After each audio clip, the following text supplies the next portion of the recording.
Hey, it's the CXM experience, and I am Grad Khan, CXO at Sprinkler, and I'm here today to talk about an amazing experience that I had recently. I actually started talking about this in a previous podcast, which is the TWA Hotel. If you were to quickly recap that story so you know where we are. So I missed my flight by minutes, or a minute probably. Couldn't get on the flight I needed to get onto because they couldn't check my luggage and it was too big to carry on. The Delta ticket agent very kindly suggested I stay at the TWA Hotel. I'd not even thought of that. Helped me get a reservation, showed me how to get there. I've walked through the JetBlue terminal. I walked into the elevator. The elevator has two buttons, modern day JetBlue and 1960s TWA Hotel. Press the 1960s and you exit into a tube. And these tubes were really famous. You've probably seen them in tons of different movies. And they're long tubes with red carpeting, white walls, and atmospheric music playing. In this case, Frank Sinatra. And to your right is Howard Hughes' desk and office. And so you start to walk down this tube, and it's this amazing feeling of being in a different place. It's atmospherically so different and has such a different feel from anything that you've ever seen in an airport before. It's just amazing. Almost, it's not claustrophobic, but it's so much more enclosed than what you're used to normally seeing. And the idea is that the tube is mimicking the feeling of being inside a plane. So I walk down the tube and I sort of turn right, and I walk by a gallery of these amazing TWA posters from the 60s. And the place is brand spanking new, which is pretty incredible. And as you kind of enter into the terminal, you realize that what they've done is they have recreated the TWA terminal from the 1960s. So, over time, I'm sure it got pretty messed up. And what they did is they rolled it back to what it looked like the day it opened in 1962, and they're maintaining it that way. It's a pretty incredible story in terms of what they've done. And I'll take you through some of the stats and some of the things that they did there, but it is pretty mind blowing. And so you walk out, and where the ticket counters used to be is now check into the hotel. They still have the conveyor belt behind check-in. A little fun fact: the first airport terminal to have a conveyor belt for luggage check. And you can actually check your luggage. I mean, interestingly, they rent rooms by the half day and the day. If you have a layover and you want to get some sleep in the middle of the day, you can get a room. They also have a restaurant, so you can go to the Paris Cafe, which is a Jean-Georges restaurant, and you can get something to eat or get a drink. And you can just walk around and check the place out. And I'll talk a little bit about all the different things that are in the hotel. So some of the sort of things that they did to rebuild and recreate this. It's 12 miles of LED lighting, 33 staircases that they had to build. They had 35 different trades working on site at the same time and 52 subcontractors. And in total, 174 firms were working on the project. There were more than 450 daily construction workers a day. And they poured more than 1,000 cubic yards of concrete for the tarmac where the Connie sits, and I'll talk a little bit about Connie as well. They created 3,000 construction jobs, and what's most interesting is that the tile in the flooring is what's called penny tile, tiny little tiles, very difficult to lay. They laid 20,000 square feet of new penny tile. So all the penny tile you see in there, although it looks like the original, it's actually brand new, laid by this team. They pulled out a lot of they excavated a lot because they built underneath the building as well to create a conference center. So they actually excavated 74,000 cubic feet of sand, which they donated to the Spring Creek Park, and created 600,000 square feet of project space. So and essentially what they did is they took the terminal, brought it back to life lovingly. So it's the thing that you would have seen if you were walking in 1962, created the entryway and all that stuff. And then they built two brand new buildings, which are hotel buildings. And so they've got 512 rooms that they've built in the hotel.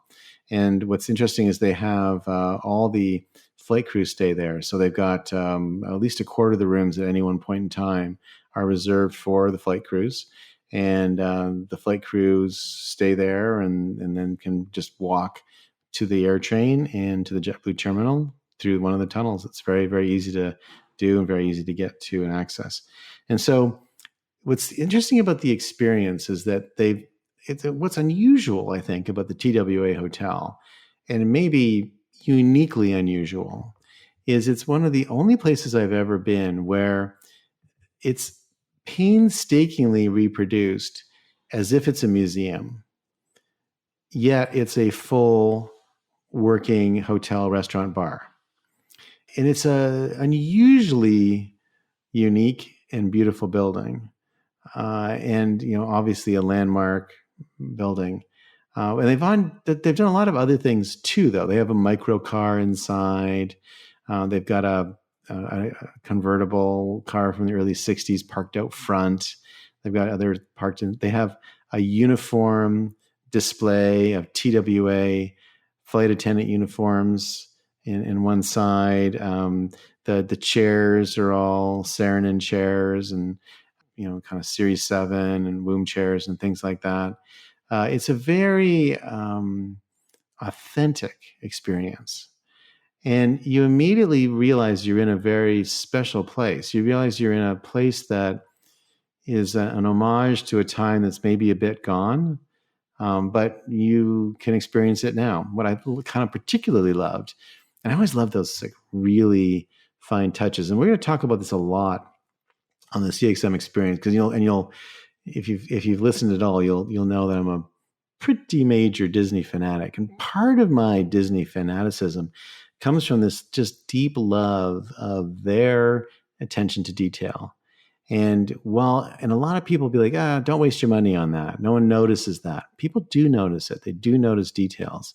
And Walt Disney knew this better than anybody. I'll never forget I've had many, many moments in many of the parks.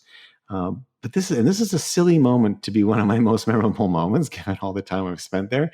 But there's this one moment. It was in the California Adventure, and it was just as you're going towards the Cathay Circle Theater, where the Club 33 has its secondary headquarters. And it was early in the morning, so the park was just opening, so it's still pretty quiet. And a Disney employee was sitting on the ground, probably cross-legged, and she had a paintbrush, but like a very tiny paintbrush, like the kind of paintbrush you would use if you were painting a plastic model. If you've made plastic models like tanks and planes and stuff like that, like I did as a kid, like a tester's paintbrush, very small, very fine tipped. And she was painting she was not painting, she was repainting. So she was freshening the sort of gold leaf at the bottom of one of the lampposts on the street. And I just stood there looking at her, and she was really careful in how she was doing it. She was like painstakingly careful with each stroke to make sure it was done properly and it looked perfect. And I was thinking, boy, it must take her like a year to work her way around all the lampposts in the park at the speed she was going. But they look beautiful and they look perfect and they look brand new. And I've never forgotten that. And the same thing, the TWA Hotel, the whole thing has a painstakingly recreated, authentic quality that's just, it's so perfect. And they've done such a good job. It's been open for a while now. It's done such a good job of keeping it pristine like that. One of the things I love, and this is a great detail, is that at the time, a phone call in 1962, a phone call was a nickel. Became a dime a little bit later and stayed a dime for a long time, but it was a nickel at the time. And so in the hotel, in the terminal lobby, where the payphones used to be in 1962, there are now payphones again. The original silver black handset payphones, and they take coins, and it's a nickel to call. It's just like you can just go and have that experience if you want to. The rooms are also gorgeously done. While the rooms are brand new, because those are two brand new buildings, what they've done in the rooms, they've done other things to make sure that they're authentic. For example, there's an actual magazine from 1962, typically a Life magazine, just sitting on the coffee table. Like they've gone and scoured all the secondhand bookstores around America and found all these Life magazines, and they put the authentic old Life magazine in the room. You can sit there and read a Life magazine from 1962 if you want to. The other thing that's really cool is that the telephone in the room is a rotary phone, and different functions in the hotel are just different numbers. So if you want the front desk, you dial 1 on the rotary phone. Must be amusing to watch some people who've never seen a rotary phone figure out how to use it, but it's pretty cool. You've got a rotary phone interface to the front desk and everything else, all the other services in the hotel. On the roof, there's a little pool and a bar, and you can sit on the roof and watch planes take off and land, and have a drink and sit by the pool and enjoy yourself. And as you go through this whole hotel, the whole thing has got this feeling of traveling back in time and feeling like you're part of something that's very glamorous and it's very luxurious and it's very leisurely. So I'm going to do one more segment on the TWA Hotel. I want to talk a little bit about the constellation in the back, and we're going to talk a little bit about the stores that are in the hotel and how they manage those, and a few other details that are just kind of fun, which I'll save until next time. And for today, this is the CXM Experience, and I am Brad Kahn, and I'll see you next time.